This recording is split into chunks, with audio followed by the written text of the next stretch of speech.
put the recording on YouTube yet for the last couple of meetings. I promise I will do it very soon. But all the meetings now are recorded and go up on the YouTube page for Kubernetes CNCF something. I can't remember exactly what it's called.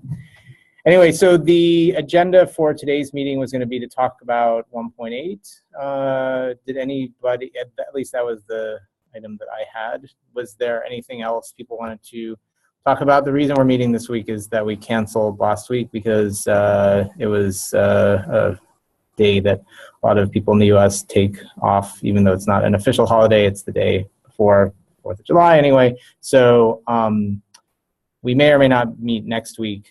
We could discuss that also. But is there anything besides 1.8 that folks wanted to discuss? There was one issue that came up in the work group, or the resource management work group. Okay. We could save it for the end though. Okay, that's fine. If you tell us what it is, we may start talking about it, so it's probably smart to not say what it is. I don't know what it is, by the way. Okay, anything else people want to talk about? I guess not. So, oh, I know what one of the things I wanted to talk about was related to the 1.8 was, and I mentioned this in the email, I am interested in getting feedback from people about designating official approvers and reviewers for the items that we identify for each release. My understanding is at least some other SIGs do some variant of this. And the main reason is well, there's a couple of reasons. One is so that people who are interested in a particular feature get CC'd as reviewers on it, and also to make sure that we're clear on who must approve an issue for it to, well, the PRs corresponding to a feature to get merged, and who doesn't need to approve. It's not actually intended to make it harder to get features merged. It's actually the opposite. It's to make sure that people who implement stuff aren't left waiting around wondering, should I wait another week to see if someone else has more feedback or an objection or something like this. The idea is by making it clear ahead of time who has to approve, the people who are working on features will know when they're done, essentially. I mean, technically we already have that because we have, approvers in the owner's file and stuff like that, but the people who might be responsible for approving an issue may not all be technically approvers, but are important to make sure they're okay with something. So this was kind of the idea there. So approvers would be people who must approve, and then once that's all those people approve, then it can be merged, and reviewers would be people who are interested in participating in the discussion and the reviews for a PR, and should get CC'd on it, but don't officially have to approve. Is there any kind of like objection or feedback on this idea from anyone? Yeah. I think it sounds good. I haven't really been active enough in this SIG to feel like I should have a vote, but in the resource management group, at least, that's what's been done. I think it's been helpful. So. Yeah, my understanding is from the folks who have done it elsewhere that it's worked out pretty well. My only concern, it has nothing really directly to do with this idea, but is when there's issues that people outside of SIG scheduling might have strong opinions on, how do we ensure they get looped in? This, like I said, this is kind of almost orthogonal to this idea, because it's hard for everyone to keep up with everything that's going on in every SIG, and well, I don't know many, but at least some features cross multiple SIGs, or at least are in areas of expertise of people who don't necessarily attend a particular SIG frequently. Although I guess those people should be subscribing to the mailing lists of the SIGs that they have expertise in. But anyway, so I think that that's kind of one issue that might come up is like, do we ever want approvers from another SIG for something? And I guess we should just be thoughtful when we're putting together a list of approvers to make sure that if we think there's something that impacts another SIG, that we make sure that those people are at least reviewers and are notified about what's going on with an issue. That's actually one of the reasons why we have this dependencies column is to try to identify in the spreadsheet. We try to identify other SIGs that might be interested in an issue, or when there's actually a hard dependency from our feature or to our feature from or to another SIG. So that's just something to keep in mind when we're designating approvers and reviewers for stuff. All right, well, it doesn't sound like anybody has an objection to this idea. I'll give one more try. If somebody doesn't want to speak up here but has some opinion on it, feel free to send me email directly or send it on the mailing list. And if I don't hear anything else in the next day or so, I'll assume that this is something we want to do. So moving on, like I pasted the URL for the spreadsheet in the chat window so people can bring it up. I guess I could present it maybe, but actually maybe folks can just bring it up on their computer. We can go through them real fast, and if people have something to say, just speak up. We have priority and preemption implemented and in alpha for 1.8. Bobby is sitting next to me. He's not in the camera, but he is working on that. And by the way, feel free to add yourself as a reviewer on the spreadsheet for things that you're interested in, and we'll try to figure out some scheme for, actually, you can add yourself as an approver or a reviewer, and if the list of approvers gets too long or something, then we can have a separate discussion to try to filter it down, because we don't want everyone in the SIG to be an approver for every issue. This would kind of be a disaster. But feel free, the spreadsheet is editable by anyone who's in the SIG scheduling or Kubernetes dev mailing list, so feel free to add your name as an approver or reviewer for any of these in the spreadsheet. So Bobby's working on priority and preemption implemented. So the goal is to get that in 1.8. He has written a couple of design docs already that he has sent out. If people haven't seen those, they should take a look. Bobby, are there more design docs related to priority and preemption that you're planning to send out, or are those all done? 1.8, but there will be another one for resource quota and adding priority to resource quota. Okay. But maybe it's not, I don't know. Yeah, as far as priority and preemption is concerned, we have 2 design docs that are covering. Okay, so there's two for that, and then there will be one in the future for adding priority to quota. Yes. Okay, and I was going to ask something else about it, but I don't remember. Oh yeah, did you convert those design docs to Markdown and GitHub? Those are in Markdown GitHub. They're not just in Google Docs. Okay, yeah, that's right. Yeah, I remember. Okay, cool. All right, moving on. We had rescheduler. I know Avesh sent out, I didn't look at it yet, but Avesh sent out a design doc for this. I don't know if he's committing to implementing something in 1.8 for it, but it's not going to be inside the core Kubernetes anyway. So at least that's my understanding. So it shouldn't really necessarily be tied to a release. The next one, I am not sure. I have to check on the status of this. We had talked about this in 1.7 and it didn't get finished because we didn't have enough review bandwidth. The idea was this is change pod affinity namespace selection to align with network policy.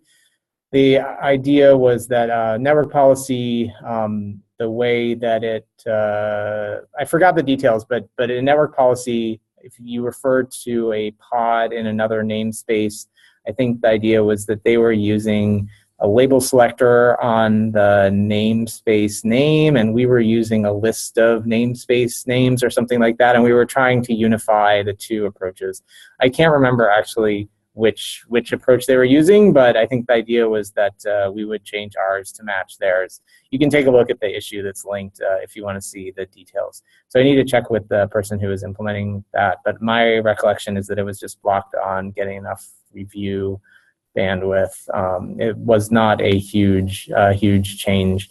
It was so that the pod affinity, the way you select pods that are in another namespace when you're doing pod affinity, matches the way you select pods in a namespace when you're doing network policy.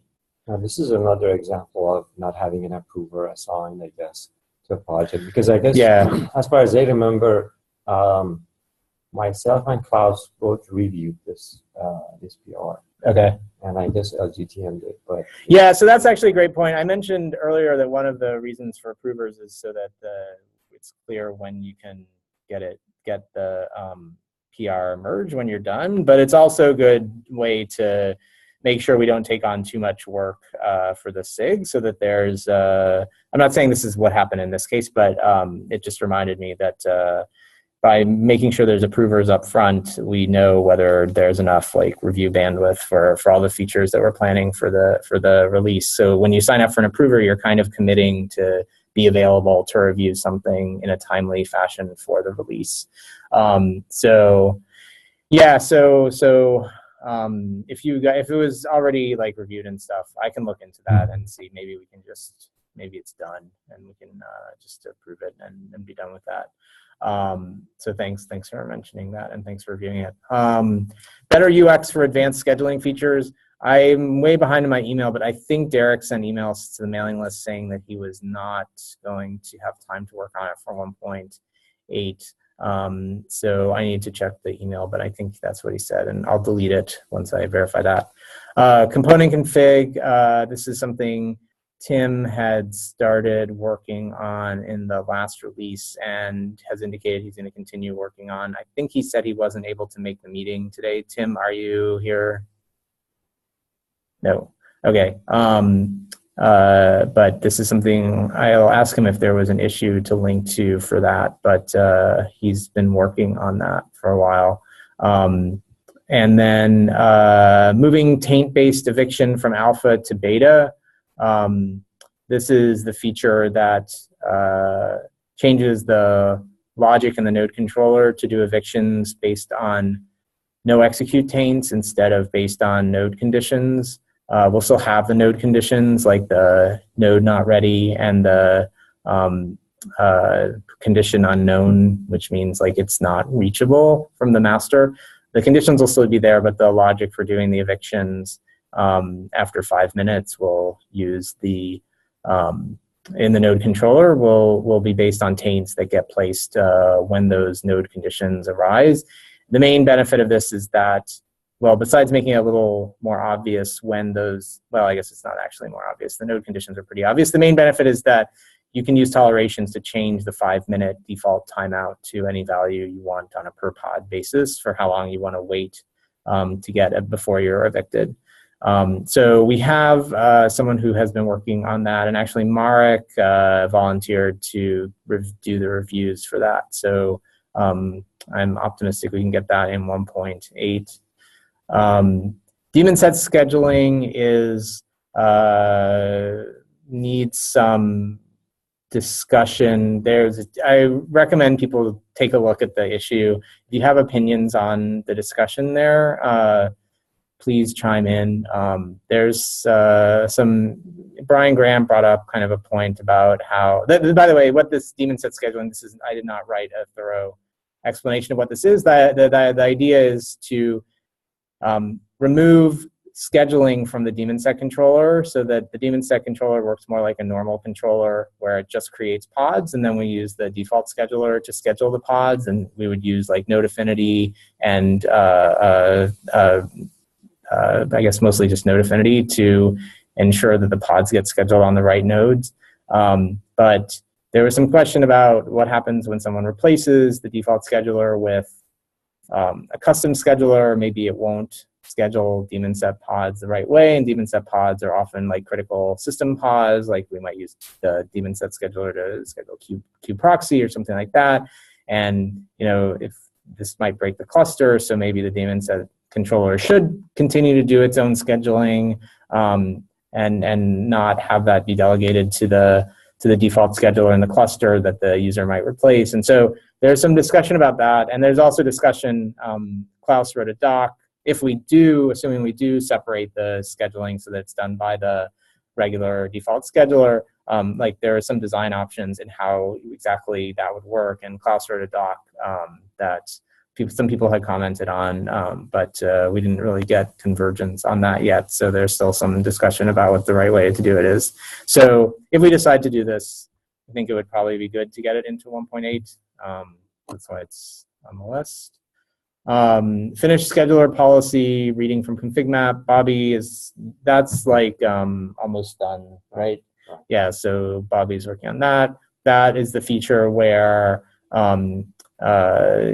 instead of only being able to read the scheduler policy config from a file, the scheduler will also be able to read it from a config map, which makes it easier for users to change.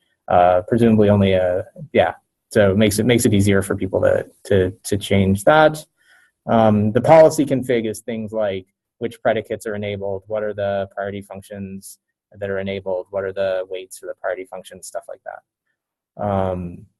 By the way, if people have questions about these, I'm going kind of fast, feel free to jump in, but I just thought I should explain what these things are so that people who want to sign up to be a reviewer or even an approver for them will know what we're talking about. Although I guess most of them have links to issues anyway, you could check it out. Represent node conditions that block scheduling using taint. So this is kind of complementary, but not the same thing as the other taint thing we talked about. So today, then there are two node conditions. Well, really, there's kind of one node condition that triggers eviction. That's the ready node condition. It can either be false or unknown, meaning the kubelet's either like having a problem or the node is not reachable from the master.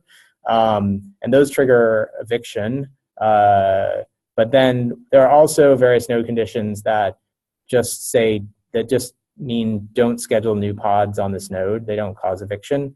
And so for those, we want to convert,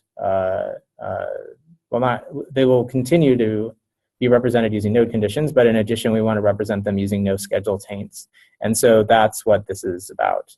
And this will also help with the daemon set scheduler, with having the daemon sets be scheduled by the default scheduler, because one of the things that makes the daemon set controller a little weird is that it has slightly different rules about what node conditions prevent daemon set pods from scheduling on a node versus prevent regular pods from scheduling on a node. And so if we want to use the default scheduler for scheduling the daemon set pods, it's useful to have the no schedule conditions be represented by taints, because then the daemon set pods can use tolerations so that they can schedule on those nodes. Whereas today, like when it's a node condition that the scheduler just obeys for every pod, there isn't really any way to say for some pods, this node condition should prevent scheduling, and for other pods, this node condition should not prevent scheduling. So this is, to some extent, a prerequisite for the moving daemon set scheduling to the default scheduler.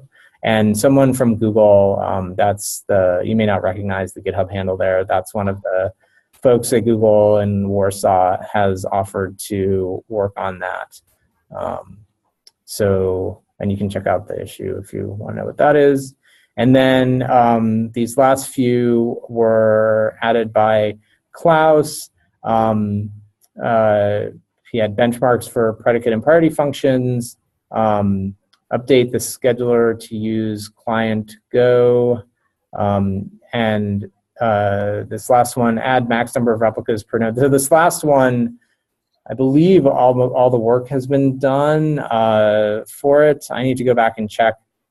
This may just be blocked on getting a review. The idea for this last one was that today we have the node anti-affinity, sorry, the pod anti-affinity, and it means like do not schedule this pod in the same like topology. Basically, we have this topology key thing that represents a topology domain. So it means like don't schedule this pod in the same topology domain as any of these other pods. That's the way it works today. And then this feature would allow you to say, to give a number so that instead of saying don't schedule this pod, if there are any other pods in the same topology domain, you could say don't schedule this pod if there are more than n other pods in this topology domain. So concretely, you could say like schedule up to 3 pods per rack from this replica set or something like that. Whereas today you can only say schedule, at most 1 per rack from this replica set. So most of the work for that, from what I recall, has been done. Is there anything else that folks are planning to work on in 1.8 that they would like to have listed here?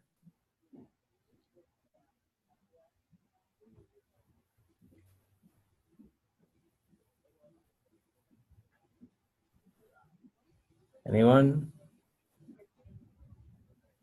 All right, either my audio is off or nobody has anything else to say. If anybody thinks of something else, feel free to put it on the spreadsheet. Like not everything needs to go on the spreadsheet. Like small, bug fixes and small changes don't need to go on the spreadsheet. But anything of reasonable size, we should discuss as a SIG and certainly make sure there's an approver who has bandwidth to review it. So it's good to put it on the spreadsheet.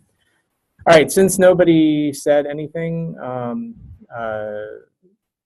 we can move on to Connor's topic, which I'm not sure what it is, but I'm sure that it's interesting. So Connor, why don't you go ahead? Yeah, sure. So the mystery topic was, it basically just came out of a discussion that was happening in the resource management work group Slack channel. And this is just kind of like a heads up because I think Vish is working on a proposal that that will help to motivate it better. But just for background, so in the resource management work group, there's some ongoing work to develop these things called device plugins.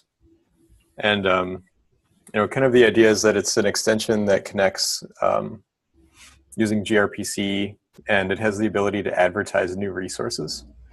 And part of the design was that those resources would fit in a new namespace called extensions.kubernetes.io. But after that point, they would essentially be handled almost identically to an opaque integer resource. And so one idea that came up was that the logic in the scheduler could be relaxed to treat those resource names in the same way as OIRs are currently handled, so that there's not like a complete duplication of that logic. So yeah, it's an option that I think Vish will like to come in this. Is there a design doc that we should look at for this overall feature yet? Do you know? There's a proposal PR in the community for device plugins, and I think Vish is working on an Arch doc that he said should help motivate the scheduler changes. But yeah, that was the main idea, and I just kind of wanted to raise it just as a possibility as early as possible, so you have a heads up, and if you want to get involved and add your 2 cents, please do. Sure. If you want to, so that people who are interested in that want to take a look at the doc, if it's possible to paste the doc. I think you said there was in the community repo there was a proposal for it. If you can paste the URL for that in the chat, that would be great. I'll paste it right now. Thanks. Then people can check that out. Yeah, I know I haven't been following that work, but I know there's a lot of interest in having more options for how to add new resources without Kubernetes core having to get involved and be modified to support them. So certainly that sounds like a good feature, and doesn't sound like the change you're suggesting to the scheduler is very large, since we're already, like you said, kind of doing that for opaque integer resources. But sounds like something people might be interested in checking out. By the way, what is I'm going to ask a dumb question here, and I feel even worse because it's recorded, but what is an Arch document? Is this, I mean, I assume it's like going to document the architecture of this feature, but is this something new that the architecture SIG is requiring for new features or something? I haven't been following what the architecture SIG is doing. Don't know. Okay. Can't answer that. Yeah. All right. Haven't seen the doc yet either. Okay. I wasn't sure if this was just, you know, something he was doing just to make the feature clear, or if it's some new requirement for features. Because I know there is an architecture, for people who don't know, there's like a new architecture SIG. One of the things that they're trying to do is be a collection point for features that cut across multiple SIGs, and also drive like consistency in like you know, how features are designed, or the APIs or something. I'm not 100% clear, but it's kind of to make sure that SIGs don't go too far off in random directions and stay fairly consistent. So I wasn't sure if that was a reference to some new thing that we're supposed to do for that SIG or not. But I guess we will find out in upcoming weeks, unless somebody on the call knows more about that. Has anyone here been attended? I think they've had at least one meeting. Has anyone here attended and want to say something about like what that SIG has been doing?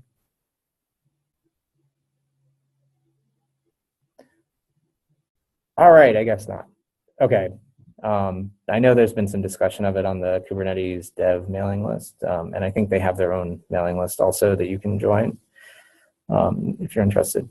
All right, any other things that people want to talk about, either for 1.8 or other? I have a question regarding the benchmarks that Klaus has created.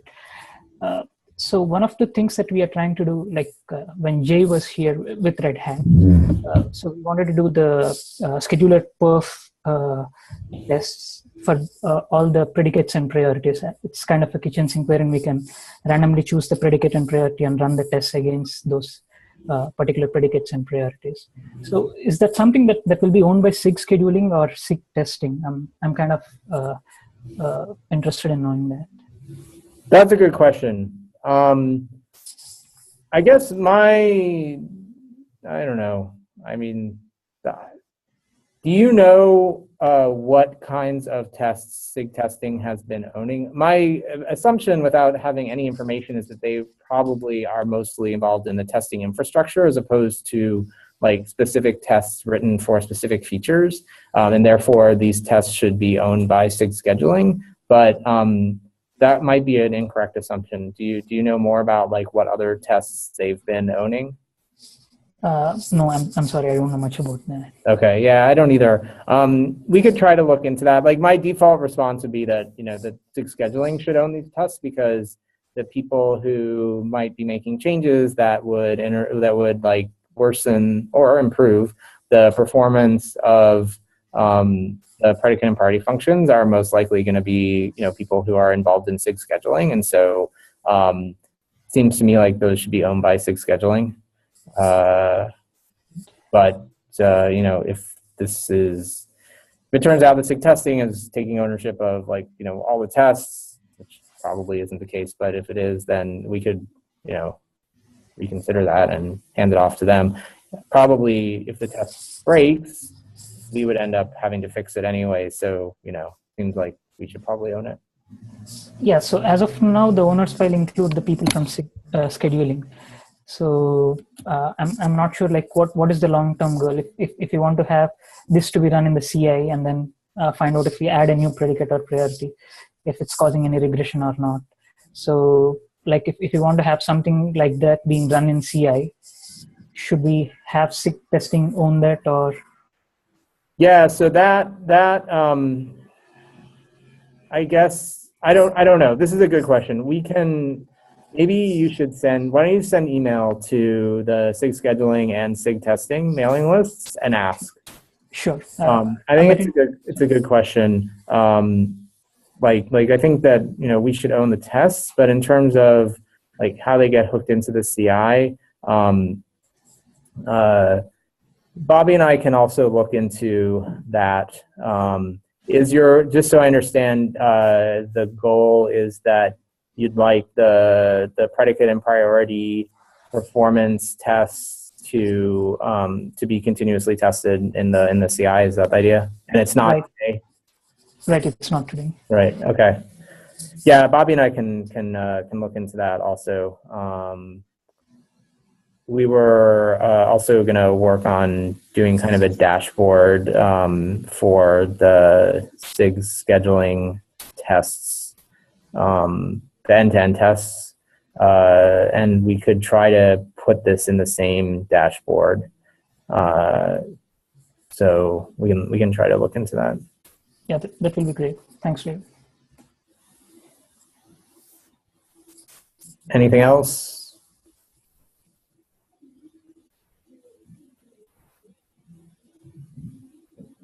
All right, I guess not. I guess it's a short meeting this week. I guess I'll send the question on the mailing list about whether people want to meet next week. If we don't meet next week, then going back to the regular schedule, it would be 3 weeks from today, so that might be too long. So maybe we should have at least a short meeting next week. I'll send an email to see if there's topics. If there's no agenda, then we can cancel. But for now, let's assume we will meet next week. All right. Thanks, everyone.